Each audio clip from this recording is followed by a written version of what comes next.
Hello and welcome to your golden ticket to success, freedom and happiness. Maria Kay with you here today, and I am absolutely thrilled to my very core to welcome Jules Mitchell. Welcome, Jules. Oh, thanks, Maria. Thank you very much. Hello.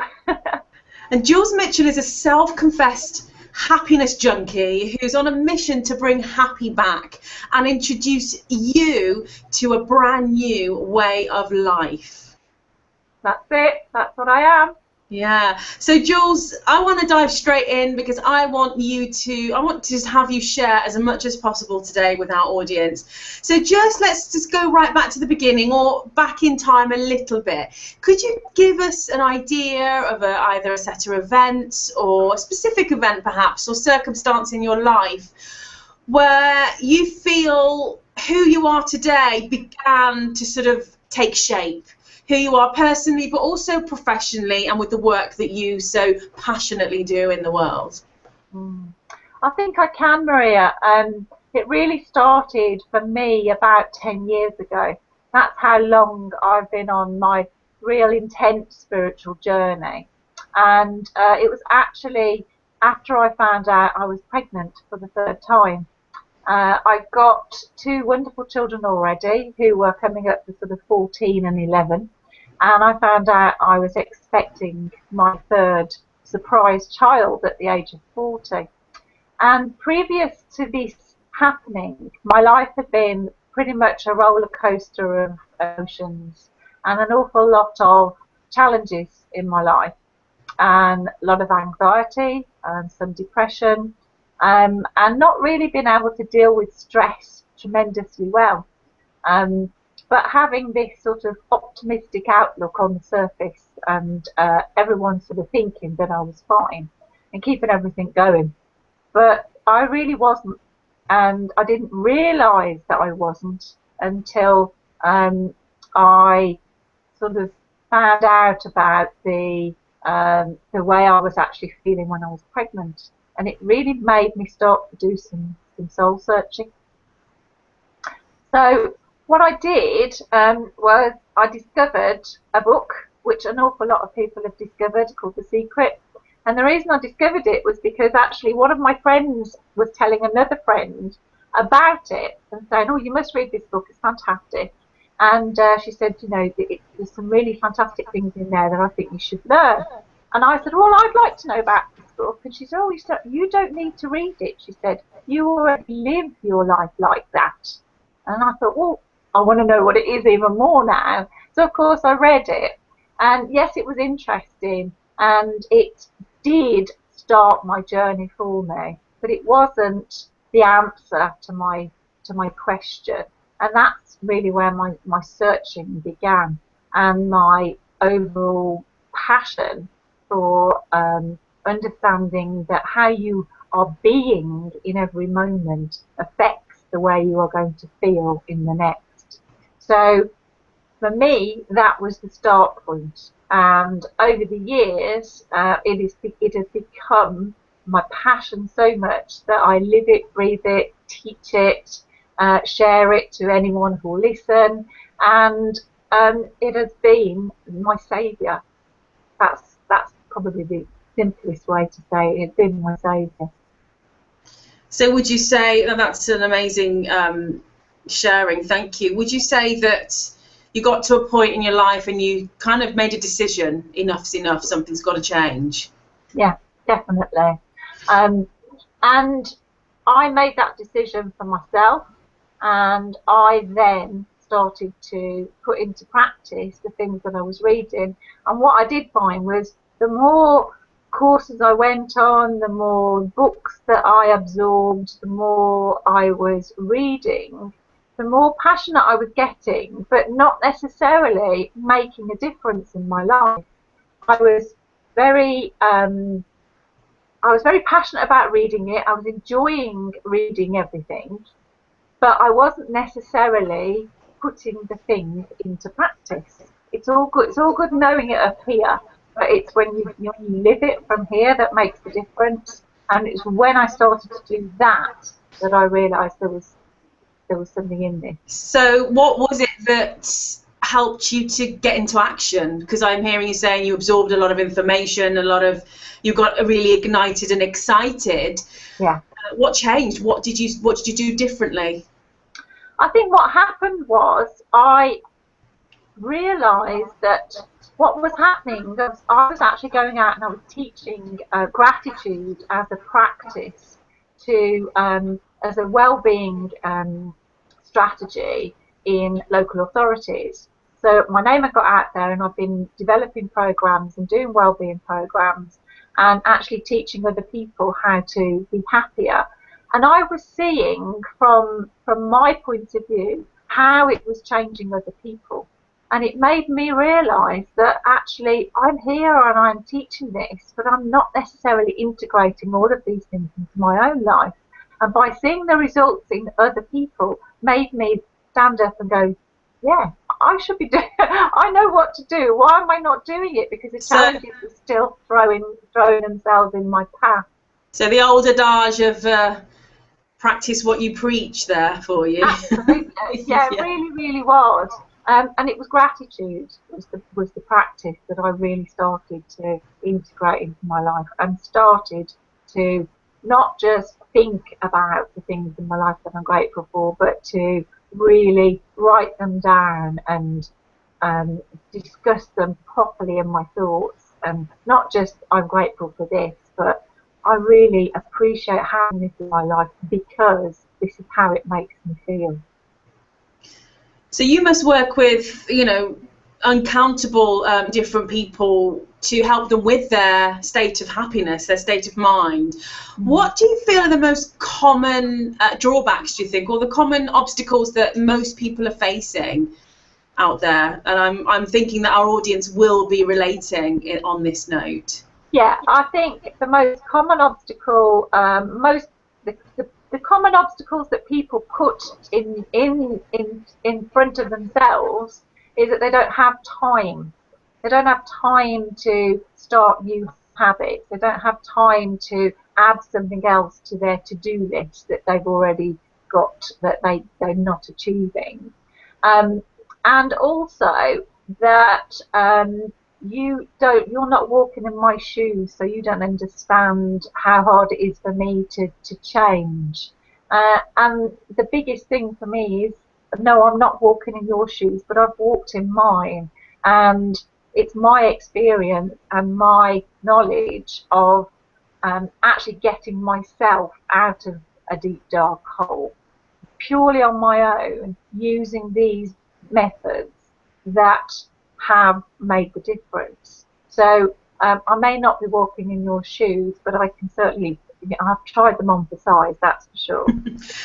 Absolutely, I hear that a lot, and this is why I'm so passionate about having people like yourself share some, perhaps even the darker side of our journey, so that our audience can really absorb that. Yeah, well, it's easy for you to say. We get that all the time, don't we? But then once we share a little bit of our darkness, of our perhaps rock bottom moments, there can be a bit of a shift in perception there. Well, if you can do it, Jules, then, well, I think I can do it too, and I'm willing to do what it takes. Yeah. So could you just share with us perhaps, and I will shift out of the darkness in a bit, but I do, again, like I said, see the value in sharing those moments with our audience. When you were at those points in your life where perhaps you didn't want to get out of bed, or life just seemed far too difficult for you, what thought process, what patterns, what, apart from sort of those great books that ignited your passion perhaps a bit later on, what was the conversation going on inside of you? The conversation that was going inside of me was, is this all there is? Is this what my life has amounted to? A lot of questioning and a lot of fuzziness, I think, is the best way to describe it. I was in a real fuzz of a state, just not being able to feel anything. That's where I was. I was not able to understand what my emotions were telling me on a daily basis. I wasn't in touch with myself at all. And emotional awareness is something that has gradually grown within me over the years. And now I'm quite acute at knowing what emotions are happening within me because I'm aware of what I can feel in my body. But then, in the deepest, darkest moments, I couldn't feel anything. So I couldn't feel massive pain. I couldn't feel massive amounts of enjoyment or happiness or fun or laughter.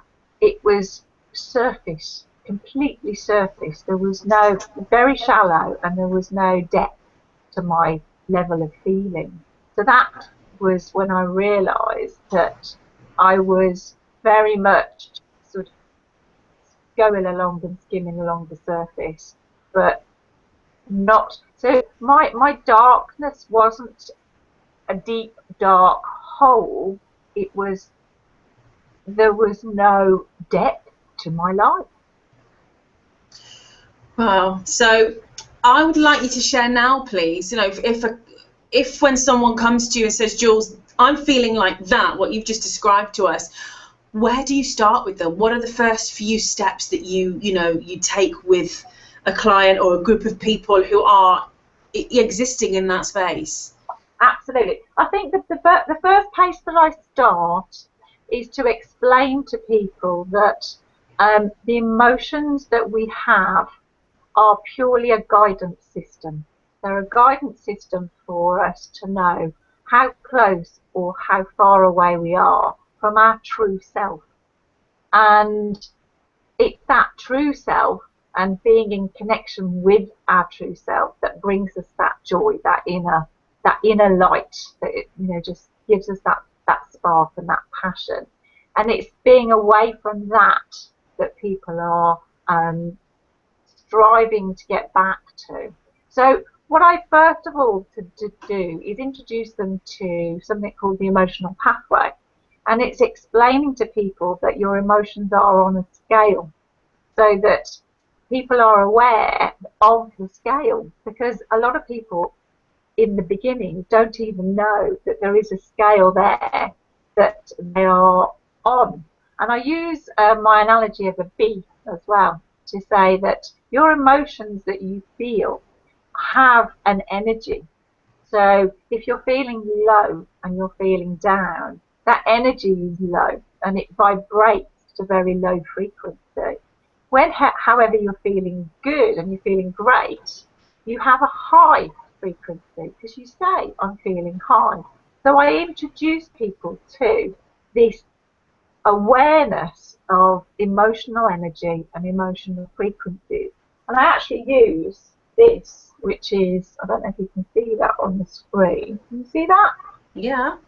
Yeah, this is an emotional pathway, okay? And you can see right down here at the bottom is the fear, emotion of fear and despair and powerlessness.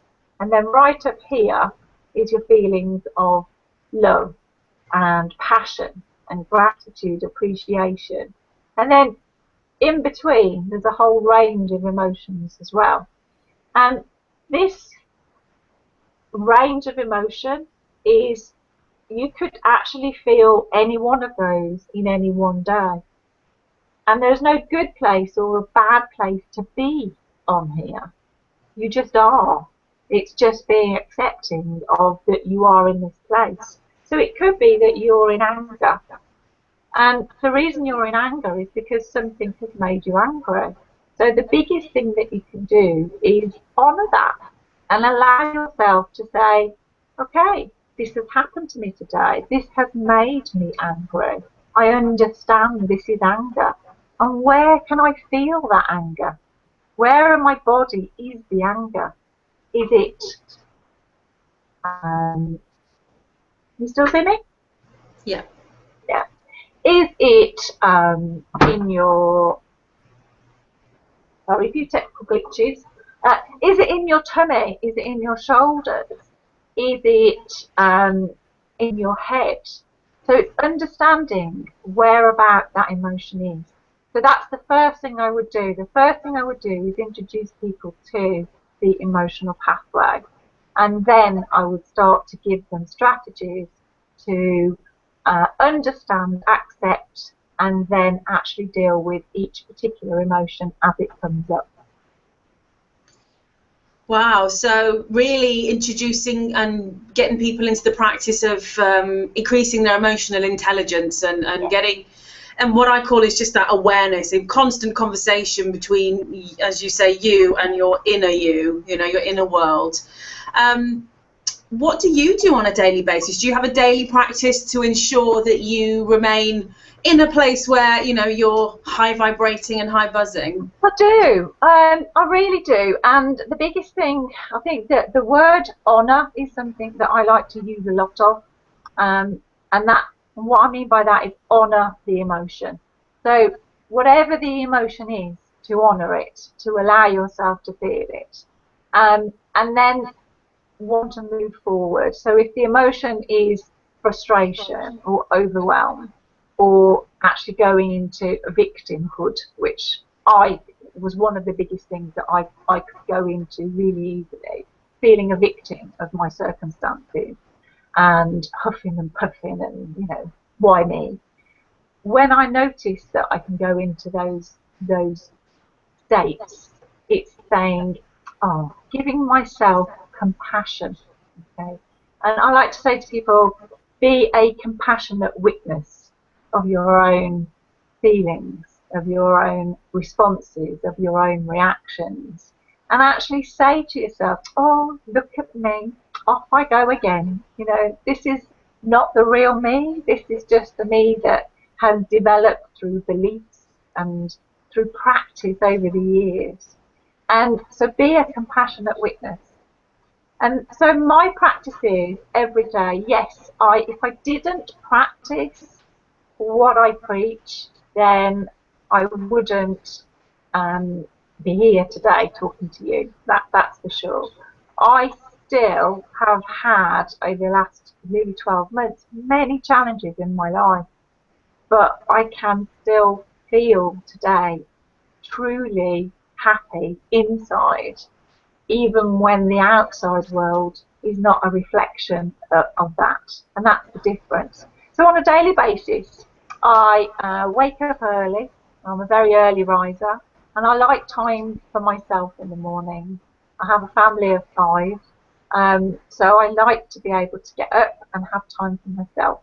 And I write a journal in the morning, and I write 2 different ways. I do something where I sort of just let all the mental energy, all the thoughts in my head just out onto paper so I can let those go. And then I'll do an appreciative gratitude journal.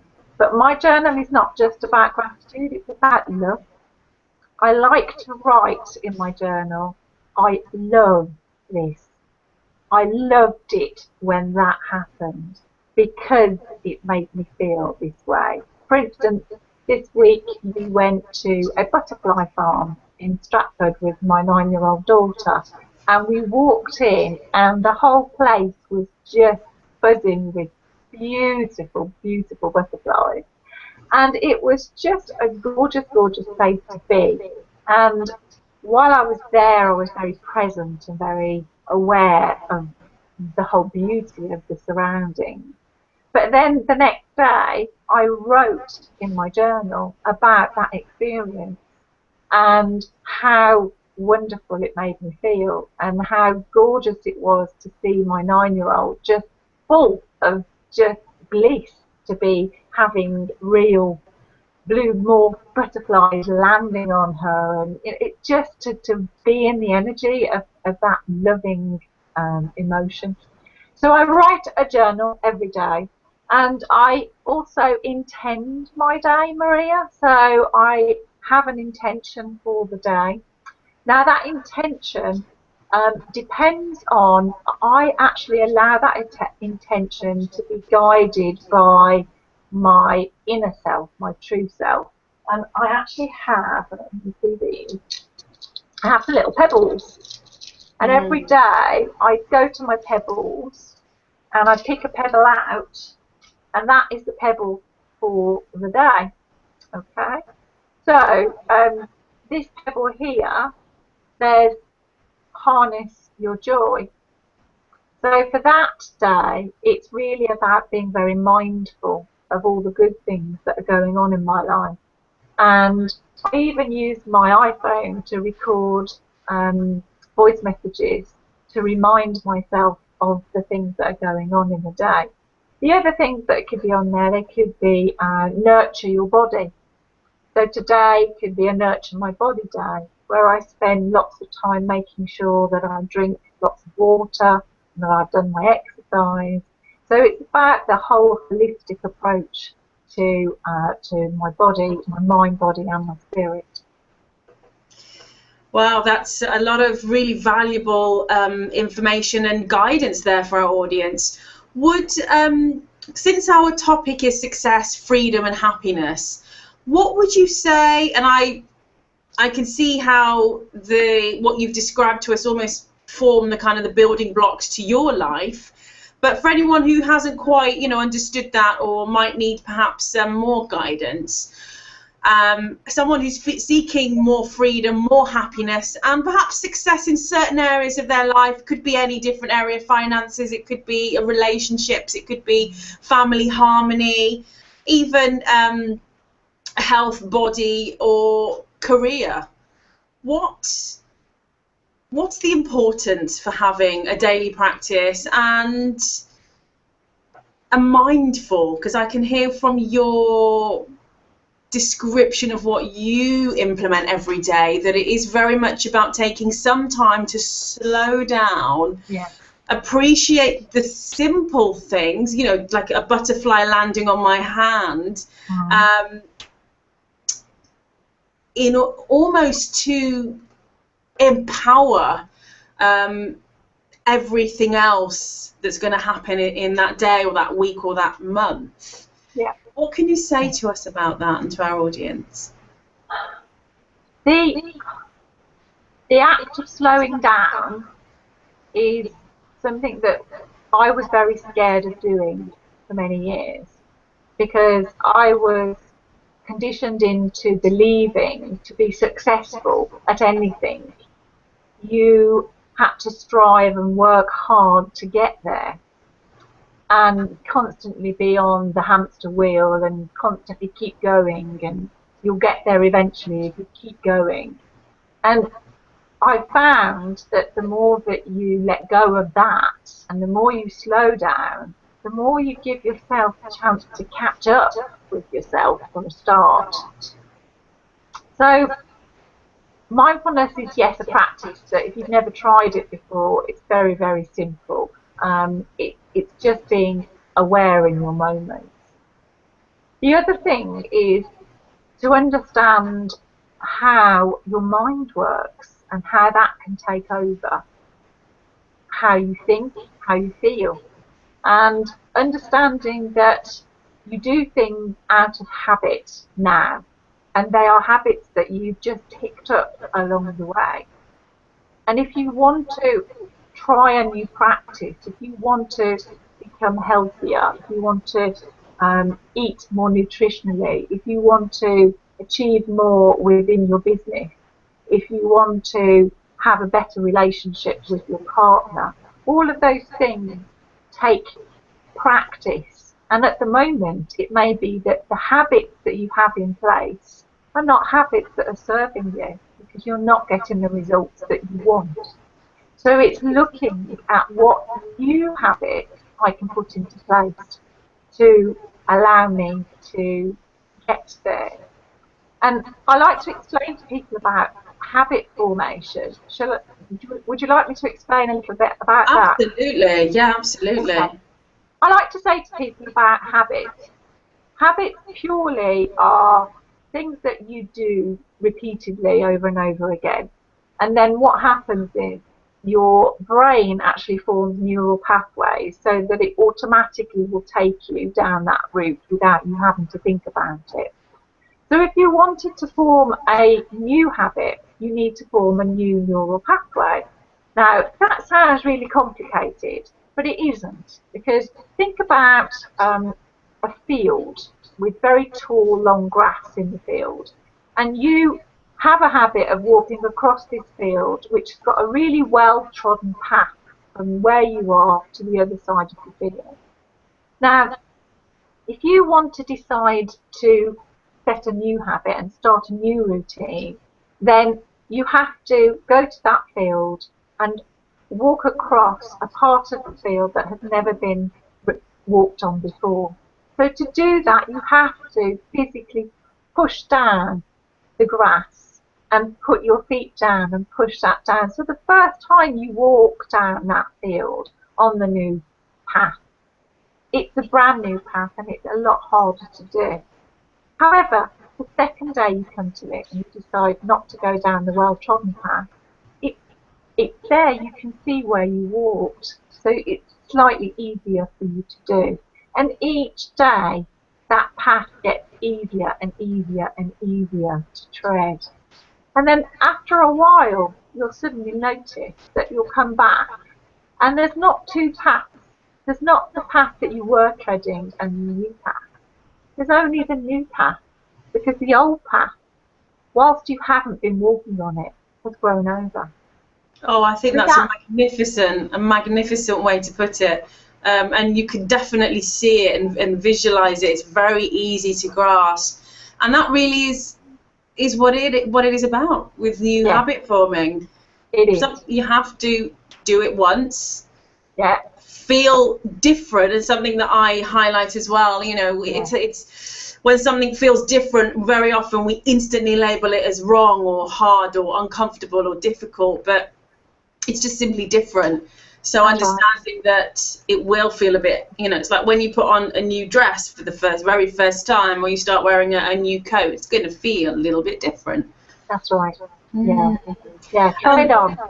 Yeah. Oh, absolutely. So what last golden nugget of wisdom, or what invitation would you have sent out to somebody who perhaps is where you were 10 years ago, feeling unfulfilled, perhaps cloudy, confused, or even maybe clear on what they want, but have it fear of moving forward? What would you say? Dive in. The old adage of feel the fear and do it anyway is something that is a really, really good piece of advice, because fear is just an emotion, and it's just how you view it and how you perceive it to be. So I would say practice, and practice some more, because the more you practice, the easier it becomes, and the rewards that you get from stopping your procrastination and starting your practice are 1,000-fold. The difference in me compared to how I was, there is no difference. I am completely changed. No comparison. Yeah. There isn't a comparison to have. So the best thing I would say is find someone to hold your hand. If you can't find someone to hold your hand, find someone to kick your butt, because that's what you need. If I had somebody that was there for me to support me in those moments where I said, I just can't do this anymore, and I can't continue this practice because it's too hard, or I can't be bothered because I've tried now for 15 days and it doesn't seem to be making a difference. If I'd had somebody who could have supported me in that, held my hand and encouraged me, or shut the door in my face and said, no, you've got to just keep going, then that would have been something that would have helped me along my journey, and I'm sure I would have got there a lot quicker if I'd have had somebody supporting me. So find a buddy, find a coach, find somebody who will support you, and make up your mind to do it, to actually be the change, and to actually change the things that you are doing in your life. That's some really sound advice, and simplistic enough, I feel, for you guys to jump straight in, no beating around the bush. And Jules, I know you have a wonderful free gift to help our audience get started, and I know it's something they can implement immediately. So would you be able to share that, please? Yeah, definitely. I love people to dive into happy. That's really what I'm about, getting people to sort of jump in feet first and let's just go for it. But some people need to dip their toes in the water first and just see what the temperature's like. So what I've got for you is just a short program, and it's what I would like to call a program for you to have a happy holiday. Yeah?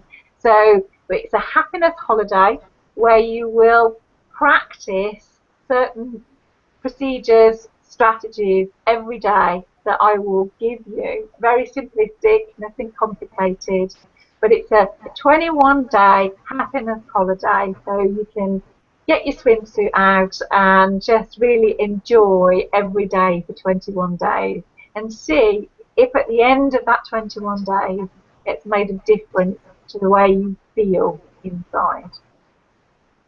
Wow, that is exciting. So you'll be able to click that link just underneath this video and go and enjoy it. I can't wait to have a look at it myself.